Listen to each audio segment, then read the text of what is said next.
Remember that it's not always success. Not always do you have success. Look at beautiful Lola. Look at beautiful Lola out here. So I'm in the rain. I've been working on this fire for about 20 minutes. And I'm tapping. I'm tapping out. We got out here. Look, the river is just astounding look. Foggy. You know. Looks like something out of Sleepy Hollow. But I'm going to be honest with you. I pushed this thing about as hard as I could push it.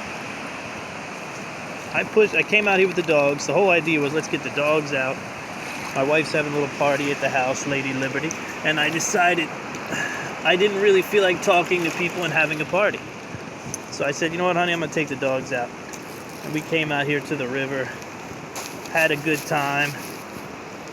And I found this fire plot. This thing's here annually. It's here every year. People use it. There's ash in it already. There's coals in it already. There's partially burned sticks in it and the whole nine. But it's been raining all day. And I said, you know what? Let me try anyway. So now I found this, whatever this garbage is, Bud Light Platinum. Of course, you know there's some of that left around.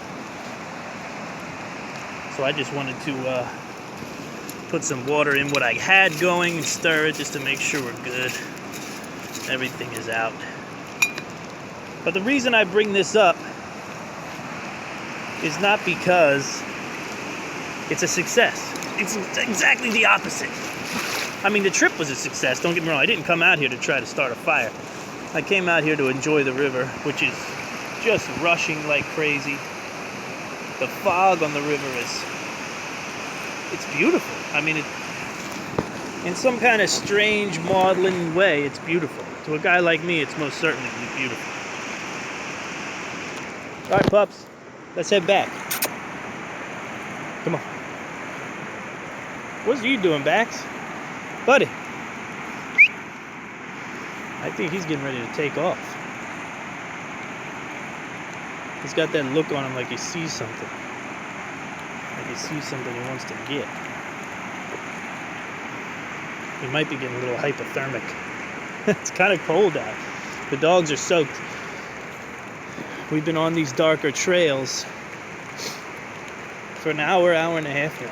But I saw it and I said to myself, I'm going to give this a go. It's in the rain. I mean, how often do you really find yourself in a situation where you're in the pouring down rain and you have all your weapons at your disposal? I've got my bag on. So I said, yeah, I got all my weapons at my disposal. Let me go ahead and give it a whirl. And it's important that you know it was a complete failure. I couldn't get it going. I had some accelerants. I had a lighter with me. I found a little bit of dry tinder, but you see what I'm dealing with. I mean, it's been raining for hours, you know? And I'm on a riverbank that is not dotted with anything pine tree-ish. Very few evergreens around at all to really harvest. That's where I would be looking and where I was looking to harvest some tinder from and anything else I could burn, some kindling. Kindling itself was hard to come by. But the truth of the matter is that even with my best effort, this fire failed. Now I'll go into now look at this. See, even this stuff, you know, in a regular situation, I'd be going nuts for this bark right here. But the whole deal is soaked. It's absolutely soaked. But these are the realities, right? These are the realities of survival, and it's a big deal that you get out here and you face them sometimes, just for fun. Hey, Laura Jean. Yeah, dogs are having a ball, man. They love coming out here to the river. We've got this giant pond over here that's, like I said, everything. I knew it was about the worst case scenario. That's why I wanted to give it a go. I wanted to give it a shot because it looked like if I were in a situation like this, I would need to do everything in my power. The only thing I didn't do, I will say, and I thought about it, was I didn't dig out any wet logs. I had my knife ready and I thought about digging out some wet logs, taking some of that drier pulp from the inside. But I mean, I gave it my all. I blew until my lungs were sore, had the fire going a few times. Now, one of the big things to remember about a fire like that is that it was stationary and it was preset. So the location is preset based on people coming down to this river during the summer, getting hammered and having a good time, because that's what they do down here, you know, in the summertime. So one of the big things about it is I never would have set a fire up out in the open like that. And I think that's important to understand too, right? So it's not all ideal. It's not the way I would have handled it 100% in a wet situation like this. But I'm going to be honest with you. The rain died a little bit. The rain stopped for a little while, and I thought I had it. I thought I got this thing. I'm going to turn it on its head and get some fire going. I mean, it wasn't any long-term plans. It was literally an exercise. That's what it was. It was an exercise. I cannot believe the fog. The fog has rolled in like you can't even believe. There's a trestle bridge over here in the distance, which is not far, maybe 200 yards max.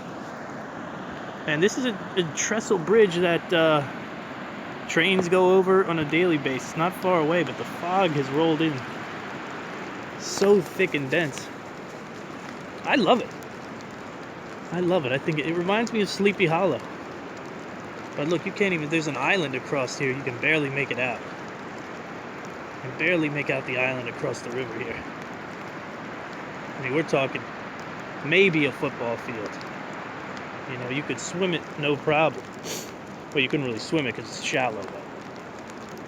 So you get out on a rainy, foggy, miserable day with the dogs because you're running from a party that you don't really feel like being a part of. And you come across a survival challenge like the one I came across today. And you know, for those of you who do go out into the wild and enjoy coming out, not that this is the wild, I mean, I'm pretty close to my house. But when you go out in the woods and you do take on one of those weird challenges or one of those weird scenarios, can I pull this off? It's easy to pull the phone out. It's real easy to pull the phone out and say, all right, look what I've done. Look at the success that I've had. But every once in a while, nature wins. Right? Nature gets the belt. And today I walk away a loser because I said, well, if this were life or death situation, what would be the situation right now? I'd be in some trouble.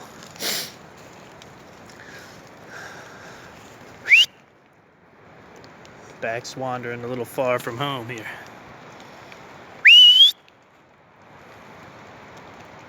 That's the old calling card. Training your dogs to a whistle is super important. This guy's old now, but I know he still knows his whistle, his call sign. Wow, the fog is just coming in so hard. It's cool to come out and see places and rivers and parks and mountains when they're in conditions that you never see, or conditions that you rarely see.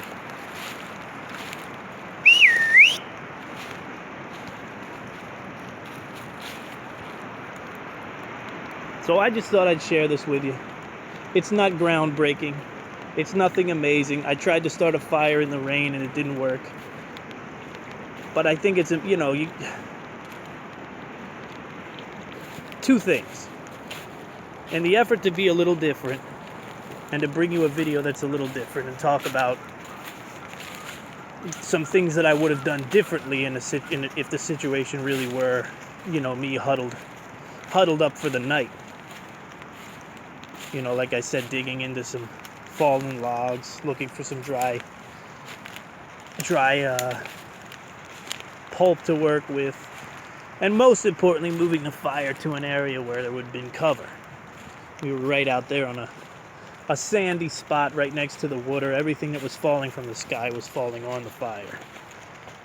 Not too ideal, but all the kindling I had, like I said, the starter, I had all the tools, but I couldn't keep it going.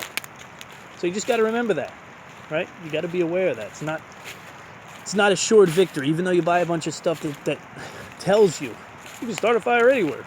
With this tool, you can survive anywhere. With this book, you can survive anything.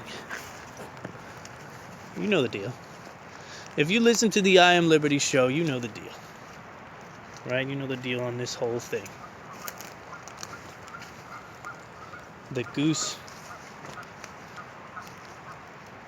called in the distance.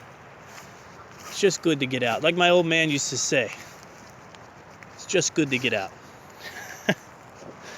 Let's see Bax come up from the rear here. Let's see Baxter come up from the rear. The old man, look at him, 11 years old. You couldn't even imagine this dog's 11 years old. Hey, buddy.